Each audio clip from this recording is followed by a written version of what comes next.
You're listening to episode 50 of Lifestyle Locker with Scott Riley. Maybe somebody feels that they're getting out of their comfort zone by doing a hard gym session, and that is to an extent. But if they're honest with themselves, they might actually quite enjoy that. Hi, I'm Dr. Josh Hand, and welcome to the Lifestyle Locker Radio, where we dive into what makes an awesome lifestyle. From relationships to money mindset, nutrition to fitness, emotional health to peak performance, we bring you on an amazing journey to unleashing your human potential. What's up, Locker Nation? I hope things are awesome for all of you. So again, from Northern Ireland, we have Scott Riley. If you haven't listened to his first episode, this is his second time on the show. He's episode 37, and he talks about his journey from losing 100 pounds to curing himself from rheumatoid arthritis. Yes, you heard that. Curing himself from rheumatoid arthritis and what he does and how he does it. So you might want to go ahead and listen to that, because this is the rest of the journey. This is the rest of the things that Scott does to actually help himself and help the people that he works with. So check the show notes if you want more details, but go back and listen to that other episode. So here he is.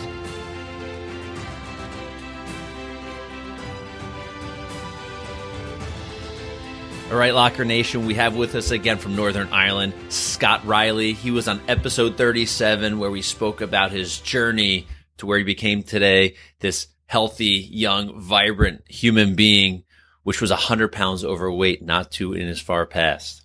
And we want you to go back, listen to episode 37, so we can continue this journey with him today. So, Scott, welcome back. Yeah, thanks for having me back, Josh. I've been looking forward to having another conversation. Last time was fun. Yeah, it was great. Yeah. So where does the journey go? Yeah, well, it's been a long journey, so it's probably good that we're covering this over a couple of podcasts. Hard to condense the past 3 years down into just less than an hour. So it was fun to talk about the juice fast and the whole ayahuasca and Peru experience last time. But one thing I thought it would be fun to touch on was a huge part of my journey in doing cold water immersion and breathwork training as well. And for me personally, I feel like one thing that I've worked really hard on since starting Causeway Living, my health coaching company, is a path that other people can follow without having to go to the same extremes that I have. And on that path, one of the models that was influential to me was the SWAN model of recovery. And it's a healthcare model that I discovered in our mutual friend Casper's book, Mind Lift. And that's a little plug for his book if anyone wants to read that. Mind Lift. He's a cool dude, Casper. So yeah, I discovered that care model, and as I was reading it, it amazed me how it paralleled with my own personal health journey. And it goes from cure, recovery, normalization, but beyond that, and that's where generally the modern healthcare model comes to a finish, but it goes beyond that to prevention, optimization, and even self-actualization. So for me, I feel like my juice fast and my big diet changes and my whole Peru experience really took me up to the point of cure, recovery, normalization.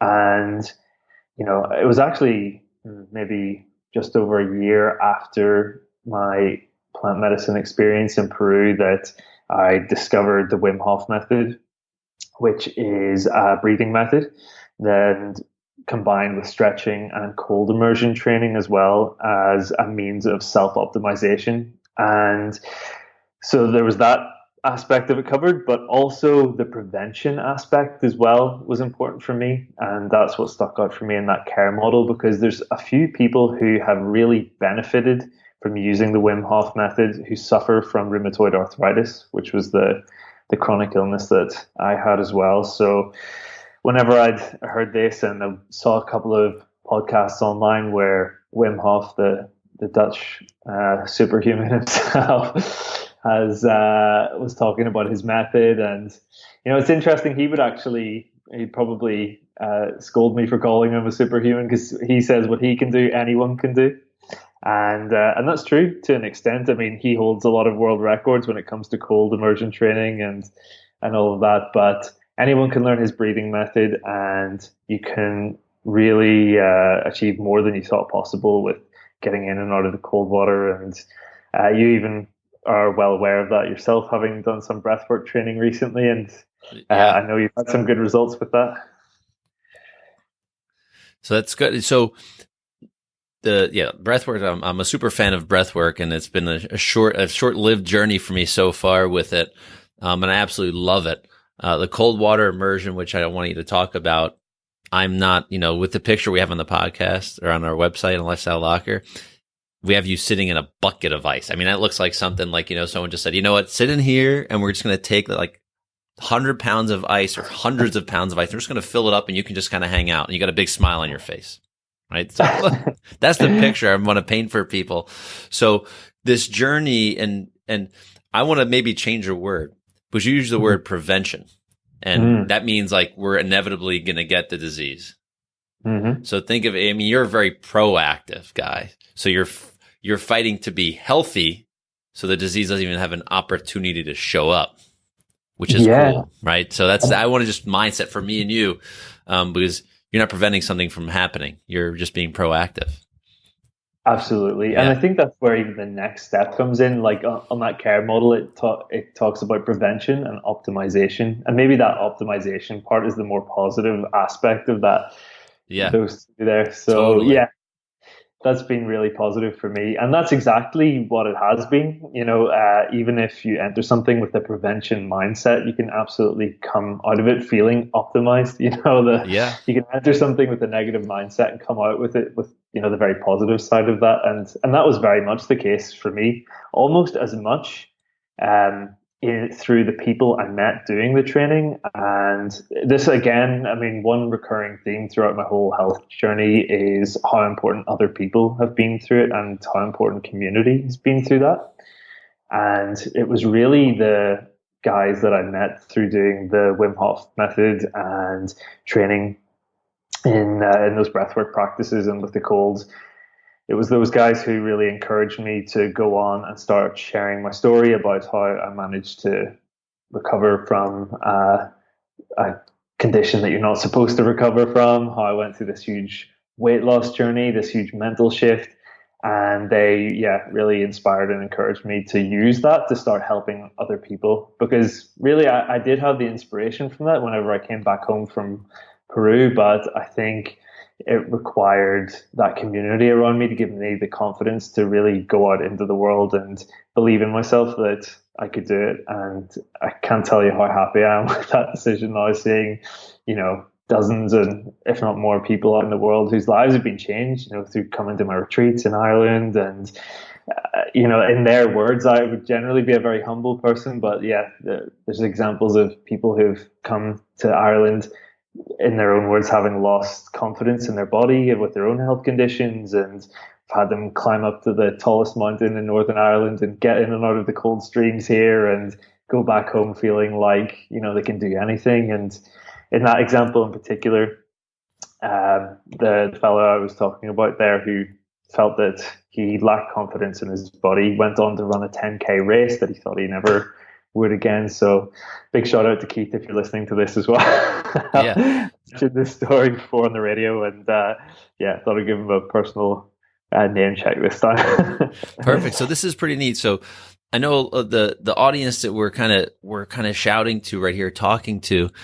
The neat thing is like yourself, your journey, your experience was because of crisis, right? I think not that your journey was easy, but you knew you needed to do it because you saw that path, that direction you were going in. And the crisis was very motivating in my thought, for you, right? So, would you agree or no? Yeah, the absolutely. Crisis was like kind of like the fire burning, like I'm going to change my life now. So, exactly. So the neat thing is, so when you're in a crisis state, working with Scott is something that'll be very beneficial for you, but also you can do this type of work when you're not in a crisis state, which may become even more powerful in the long run because you're starting, we'll say good, air quotes here, good, going to that, like you said, supernatural, superhuman. And so dive in, Let's talk about the cold water immersion, the ice baths, like the picture we have of you that we're using. Talk to us about why, what you've learned, what you've experienced, why it may benefit someone that has a condition, but why might it also benefit someone like me or like you right now? Yeah, of course. Well, there are many aspects like physiological, but also psychological as well, in just the cold water immersion training. And I feel that probably the more immediate benefits seem to be psychological for people. I've noticed this in particular when only a matter of, well, it'll be 5 weeks ago, almost 6 weeks ago, I started doing a local free community run and swim in the Irish Sea in wintertime here, which is cold water. And it was amazing the response I've had to it. The first week, maybe 15 people turned up, which is more than I expected. And, I wasn't sure how this group of people were going to go in and out of the water. I know I've exclusively had good experiences before, but it was great to see all of them go into the water and come back out again with huge smiles on their faces. The next week, a bunch of them told their friends. We were like over 30 people, and it's just grown and grown each week to have these huge crowds of people going into the Irish Sea every Sunday now, and almost as many people just coming around to watch all these happy people getting out of the water. And there's this saying here that you can go down to the sea to drown the miserable man. If you're going there miserable, you can come back out feeling better. I like that. That's great.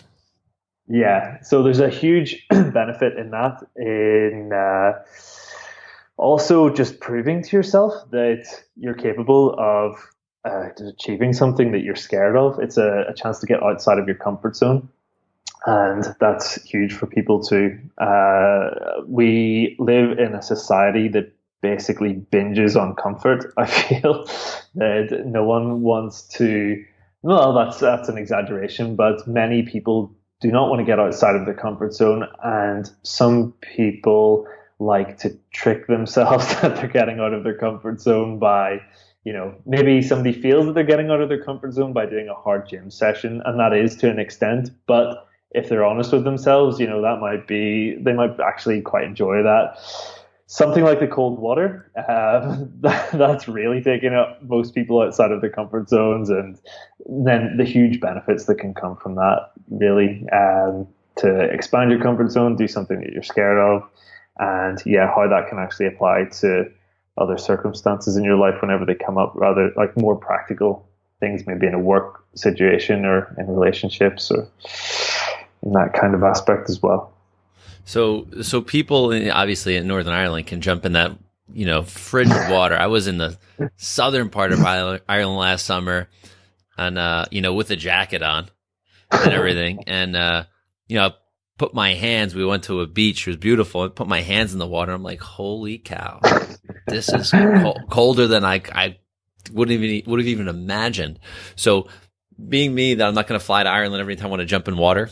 that would be nice. We get to hang out, but no, that's great. That would do. But so for someone like me, we have people that are all over the U.S. and actually now listeners from a lot of the countries around the world that may not have that outdoor adventurous type of, I don't even know, environment where they can go for like a gorgeous run along thing and then jump in ice water, right? Jump in this frigid water. So what would you recommend? How would we start? Like if I were to start today, it's like, okay, you know what? I want to test this out because I want to test my physiology. I want to stretch my comfort zone. I want to kind of feel what Scott Riley's feeling and what he's talking about. How would I go? What would be the step one? What would we do? What I would greatly recommend to people is probably take the same path that I took whenever I started, and that was with cold showers.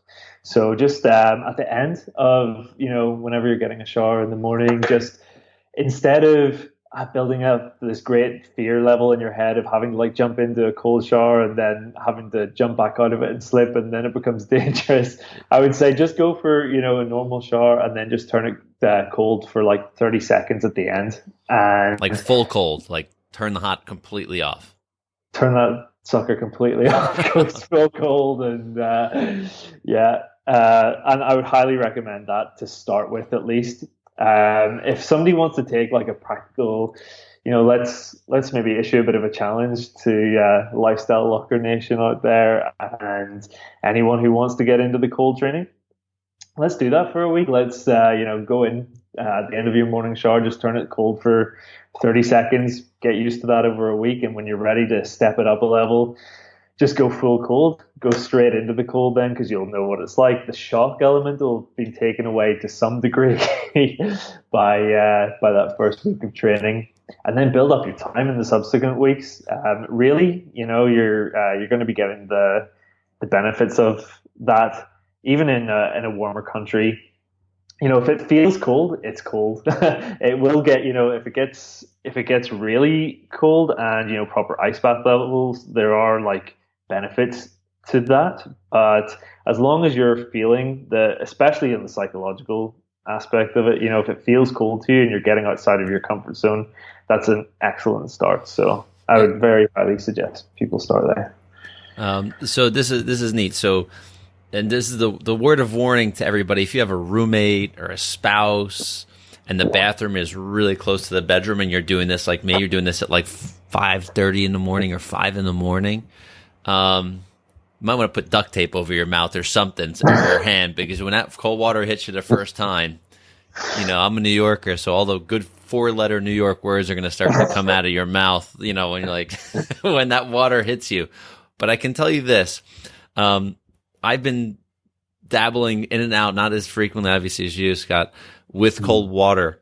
Not ice baths. I don't have the ice baths, but with cold water. And I've been doing it in a very interesting way. Just I've been reading a lot and studying, people like yourself and Casper and Wim Hof and others, that I've been going to my gym. I go in, I work out. I sit in a sauna, which is 100 and I don't even know what, 20, 30, 40, 50 degrees Fahrenheit, really hot. I'll do that for 30 minutes. And then right out of the sauna, I'm like on fire. I just turn on the cold water of the shower, 30 seconds later, just walk in, and it is like the most invigorating thing, because I feel so mentally and physically exhausted coming out of this hot, right, out of the sauna. And then just that ice water, that cold water, which is not ice temperature, but it's probably in the 60s or maybe a little colder, Fahrenheit, that is. And, man, it is like, it wakes you up. I mean, it stinks. I've been able to go in there now and been there for a few minutes, like straight in. But I mean, I can only imagine the experience of doing what you're doing in the Irish Sea or in an actual ice bath. Is that something, are there places around, do you know of, that kind of have these baths like this? Yeah, absolutely. It seems to be a growing phenomenon, at least, and maybe even in part because I have an interest in it, but there are definitely gyms and centers that will have ice baths and make it extra cold by keeping the water flowing, so it's constantly circulating and can warm up around yourself as you're in there. So you can take it to a pretty extreme level, I think, in different gyms and centers. But yeah, if people just search in their local area for like ice baths, or cryotherapy is another one that's picked up a bit of. We have some of those places by us where you stand in that unit and they drop the temperature to some crazy temperature for like 90 seconds. Yeah, I tried it once whenever I was out on the west coast of America there, and it was an interesting experience. I was just curious about the novelty of it, but I definitely found the ice bath a bit more challenging, and it's just a different experience, really. So, water, when you're using anything with water, hot or cold water, is it's immersing the whole body, and it's actually touching the body. So yeah, it would make sense. I've not done the cryotherapy, but I'm going to make this a challenge for myself and maybe anybody else. I'm going to go see if I can find. I got a local university near us. It's just built a new gym and a lot of athletic teams. So I'm imagining if I talk to a trainer, I might be able to get myself in one of those ice baths at least once. Yeah, or down to the local dollar store there and buy a few bags of ice, dump them in the tub, and just jump straight in. True. That may be easier. Yeah. So awesome, ice baths. Let's talk a little bit about you. We kind of like an overview of like breathing and other things in the ice, and I want to hit another piece as well. But if you can kind of talk into the breathing, because I know I've heard you saying it's been a huge part. And I've heard Wim Hof speak live, and the stuff that the guy does was like, I fell over just listening to him, like in amazement. And he says, like you said, anybody can do what I do. Yeah, But yeah. what is it? What is the breathing one of your primary things? Is the ice baths one of your primary things? Which one is more important to you? If we had to pick something to do today, one of the two, in an order, you're going to do both. But like, okay, I want to start something today. What is? I don't want to say the easier, but what is the better one to start? Yeah, I would say the breathing practice for me has probably had a bigger influence. That's something that I maintain every day. It's this. If we're talking about something that comes top of the priority list, that would be to go through my breathing practice each day. And nothing is more fundamental than the breath. That I look at in my 6-week shift program. I look at hydration, nutrition, sleeping, breathing, moving, and thinking.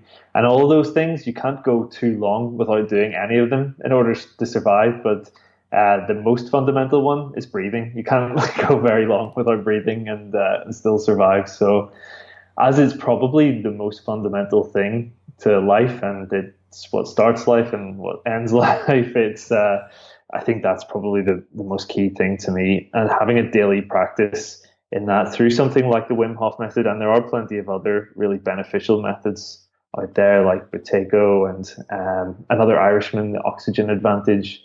There's a popular book being released as well, worldwide. So that's something that people can look into. But having a regular breathwork practice, and also to be aware, we talked a little bit before about keeping things practical for the guys listening. And one thing I wanted to touch on during our conversation was to be aware of how much your breath influences your state. That if you're getting stressed out, one thing that made that really clear to me was if you think about someone having a panic attack, it's very quick and easy to imagine what they're like. They're short, sharp, shallow breaths high up in the chest. And what do you instinctively do to tell them to calm down? Just take slow, deep breaths. And you know that already, but if you were questioned to it, you wouldn't realize you're influencing the nervous system. But that's exactly what you're doing. And I would encourage the guys listening to think about that, how you're breathing throughout your daily life, and maybe even just being mindful. Maybe set a reminder on your phone to build the habit every, 2 hours, maybe even every hour, just to remember to breathe nice, slowly, deep, using the diaphragm down into the belly instead of these high up in the chest, shallow breaths that really are putting you on this low level of stress all the time. That sympathetic fight or flight response. If you had to go lift weights, that's where you're breathing a lot of times, right? Or going for that fast sprinting run. You don't need to be living in that. Absolutely. And then to engage that parasympathetic nervous system, the more rest and digest part of your nervous system, I would really highly encourage people to just breathe nice and deep, slow, deep diaphragmatic breaths. And if people want to try and build up a habit in that, maybe that is a case of setting a reminder on your phone every couple of hours or every hour to start with, just to be mindful of it. And even for me personally, just having an active practice that I do, like the Wim Hof breathing every morning, really helps encourage my passive breathing practice, where I'm just breathing all the time, a lot better because of the active practice. What other things do you notice? So, first, how because people are going, I breathe all the time. What's a breathing? What's a breathing? Of course, I'll take these breaths. But I know you're doing specific techniques, which you don't necessarily need to share now. But what I want to know is, when you're doing the techniques that you do with breathing, are you doing it for a period of time, a period of breaths? Are you doing it for lying down, standing, sitting? Like if you want someone to actually start a practice, give the position and stuff like that, what would they do? Yeah, absolutely. So I would really tend to do quite standard Wim Hof method breathing. So I would, in the morning, I've got a quite specific morning routine that I've put together.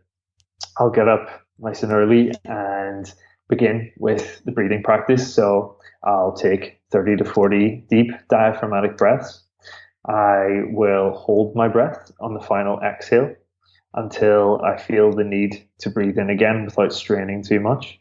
Breathe in and hold that for 10 to 15 seconds. And that counts as one repetition. And I'll repeat that perhaps up to 5 times. And Wow. in Okay. doing so, yeah, I mean, it maybe takes, I don't know, it doesn't take a long period out of the morning, Mhm. but maybe 15, 20 minutes or so.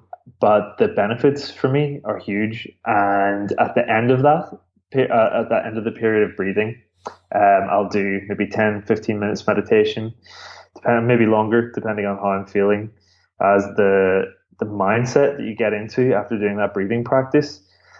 In doing that breathing practice, because of the breath holds, it can actually it can release adrenaline and activate the fight and flight response in doing the breath holds in particular. And whenever that reptilian part of your brain, that fight or flight uh, part of your nervous system is activated, it is really good for shutting off the more human part of your brain, the monkey mind that keeps chattering Yeah, and wondering what's that for dinner. frontal, the front part of your head, the prefrontal cortex. Yeah. Absolutely. So yeah, in consciously engaging the fight or flight response through doing the series of breath holds and repeated deep breaths, that's turning the sympathetic nervous system into your friend and using that to switch off that chattering mind. And so puts me and many other people have found that into a really good meditative place. So I'll follow on with the breathing practice towards that. And then if I'm going to do some physical exercise that morning, I'll go to the gym, go for a run, do a series of stretching, and yeah, finish it up with a nice cold shower at the end. So that's Cool. So a nice that's a routine. night. That's a good morning. I mean, it is a good morning, right? So Absolutely. that's pretty neat. Just my experience alone, just to share with our audience here. I've been doing that breath work as upwards as 3 rounds. I haven't done 5 Mhm. yet, and it's really you got to try this, but it's just such an interesting sensation and a feeling. Since I've always been an early riser, I've always been an active person. Activity was never a problem for me, but I figured out that breathing was a problem for me. Mhm. you know, I'm breathing. Obviously, I'm alive. But the conscious breathing makes such an amazing difference, and just the way you talk about with the central nervous system, that you start to connect to deeper parts of yourself. Is maybe airy fairy as that sounds to some people. When you turn on that reptilian brain, it Mhm. is really cool. It is Yeah, and really cool. it might be one of those things that words don't really do justice to, that I would highly encourage anyone just to give that a try and see for themselves. And whenever people start talking about it and trying to put that into words, it almost can't quite do it justice. So really, one of the best things if you're going to try and put it into words is offer your own anecdotal evidence, just as we have. And yeah, if that inspires people to give it a try as well, then I think that's probably the best way Yeah. for people to get something And from if that. they're going to start this breathing, I mean, I do it laying down. Would you recommend laying down as the best position to breathe? Yeah, absolutely. And it's probably a really good point here to say absolutely do not try this breathing if you're driving and listening to the podcast or Uh, operating heavy machinery. So, yeah, lying down is good because it's safe, because it is possible to become lightheaded. And yeah. yeah, so yeah, Yeah, we got to lie connect down. people to that subconscious, right? Like so they can actually connect with themselves, really, which Yeah, is pretty cool. absolutely. I know we're going a little deep here for people, but maybe we need to. All right. Maybe that's where the mind is moving us now. So you also mentioned that you started this really cool, I may have just mentioned on the podcast, but I know on our pre-talk, you mentioned, you started this group of people going and jumping in the sea every morning, like going for a run. I don't know if it's hmm weekly or daily that you're doing it.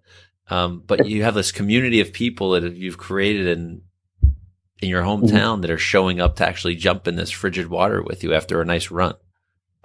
Yeah, exactly. It's amazing for me, and it's really reaffirms my belief that people intuitively know that this is good for you. Like I set up the event the first week to get people together to go for a run and go for a swim. And part of me in the back of my head felt like if I get, 5 or 6 people here, that's great. I don't care if it's not a big crowd. I'm going to do this anyway. It's going to be fun. And in the first week, I had like 15 or maybe upwards of 15, maybe a few more turn up. And it was great. It was just this amazing experience, people connecting and getting into the sea together.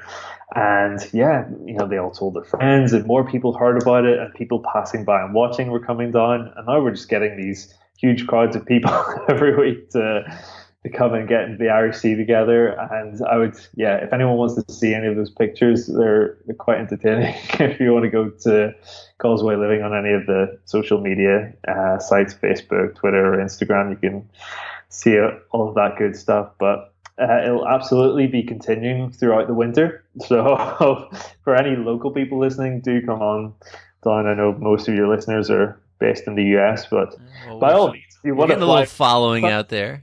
Yeah, exactly. But here's the cool thing. So the event's cool, but we spoke community. You're talking about community was an important part of, regardless of the event that you're doing, but even through your initial journey, besides self-reflection, being, with yourself, but talk to us like why you think community is also an important piece of the puzzle with getting well. Yeah, well, it's through my own experience, really. It's ultimately what everything that I'm trying to do, more or less, with Causeway Living is community is a really good tool for personal development. It's something that if you can find like-minded people who want the best for you and want the best for themselves, if you can look within yourself and be honest with yourself about maybe what you can work on within yourself and what can be improved, and then be brave enough to speak to that community about it or share with them or go through experiences with them, they can embolden you and better you and help you to be able to overcome some of that stuff for your benefit and for their benefit as well. And then that's like a process that can be put on repeat, that's what I discovered was that was as important to me as the plant medicines I took in South America. Just being with a group of people that were willing to, share and be open and honest, being honest, that's really important, to look within themselves, to seek help from each other and to offer that freely and be vulnerable enough to accept help as well. That was probably the most life-changing thing on my journey. And that's what I seek to do in building a community in my hometown, and then also in the retreats where it's maybe a further and wider community of people flying into the country. We've had people come from the Netherlands, we've had people come from England, we've had nationals from Brazil, from Poland, come up to experience what this almost tribe community feelings like in the mountains, in nature, with the cold. It's such a real experience in a world where surprisingly a lot of it isn't that real. So to find a real human experience in nature with connecting with other people, it can be completely life-changing, like we talked about from some of the other guys who've been on that already. And that's really what I've been pushing to share as much as possible since my experience in Peru. And that's what really these community events are, even if that's not directly spoken about. Just getting people in and out of the cold, taking on a big challenge together, and getting people to connect has been life-changing for me, and that's what I'm hoping can be for other people as well. That's great. And I want to share this, just so far personal experience working with your 6-week shift.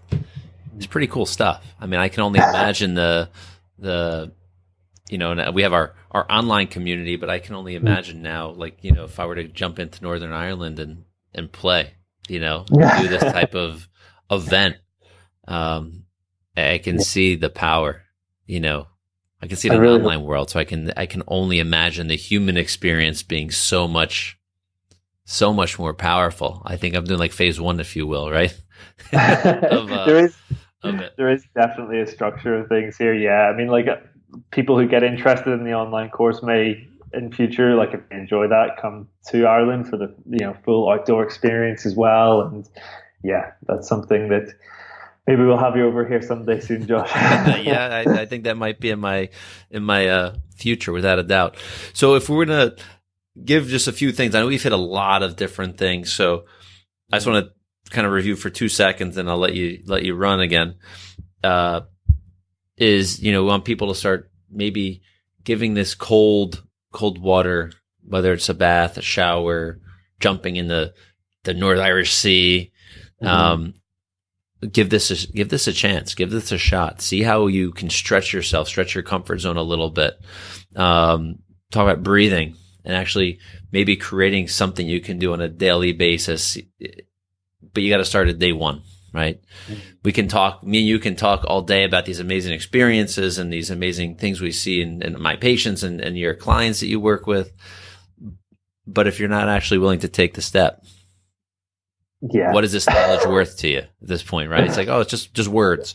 So, a friend of mine, Dr. Joe Dispenza, said, we're not in the world of needing to know anymore, since we have, I'm talking to you via the ethers of the universe, this World Wide Web, right? So there's communication and information everywhere. We're in the world of needing to know how.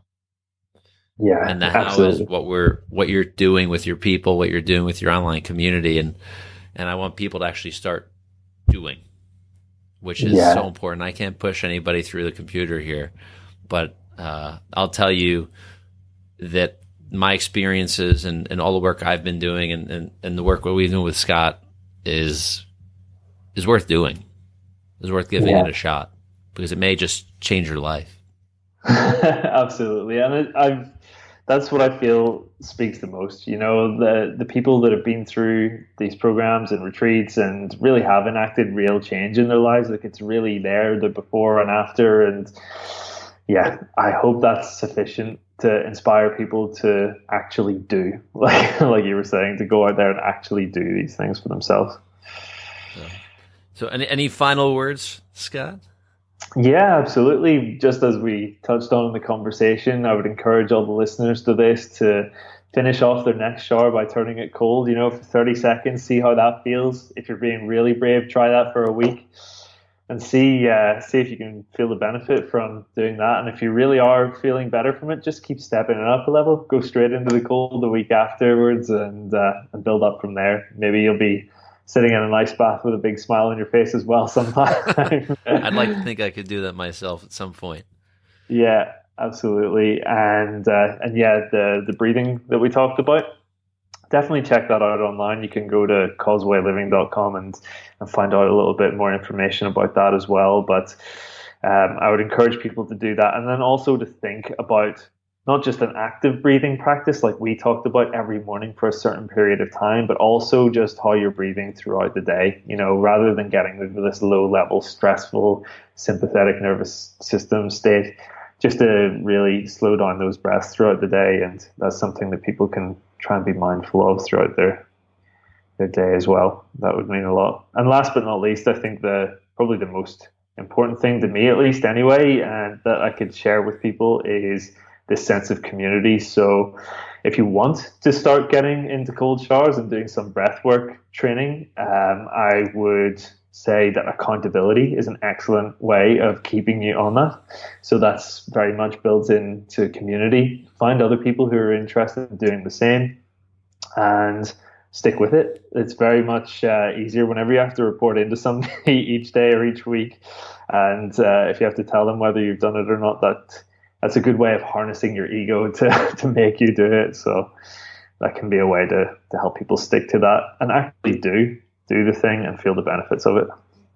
Yeah, that's great. So, and I just have when I had one thing I was thinking when you're talking about the cold water, if you're the person that's going to, fill your bathtub with some ice and jump in or do these showers and you want to have that accountability buddy, or share stuff on social media, I mean, you got to do what you want, but I mean, you might want to have a bathing suit on if you're taking a GoPro into the shower with you or a bathtub.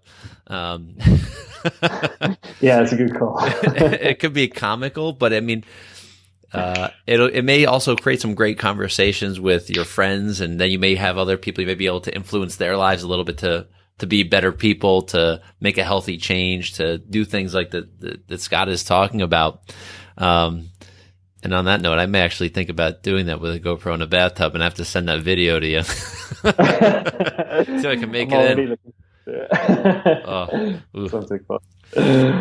So Scott, always a pleasure. I hope we stay connected for a long time, and we can constantly keep sharing your information, because I think it's very, very, very valuable for the world to have this type of information. And I know you're going to have people you're going to attract into your community without a doubt. You're a very, very humble person.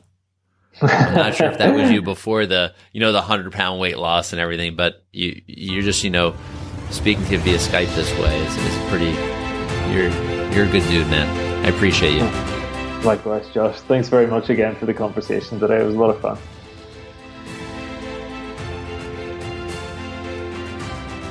Wow. Again from Northern Ireland, Scott Riley dropping some serious knowledge.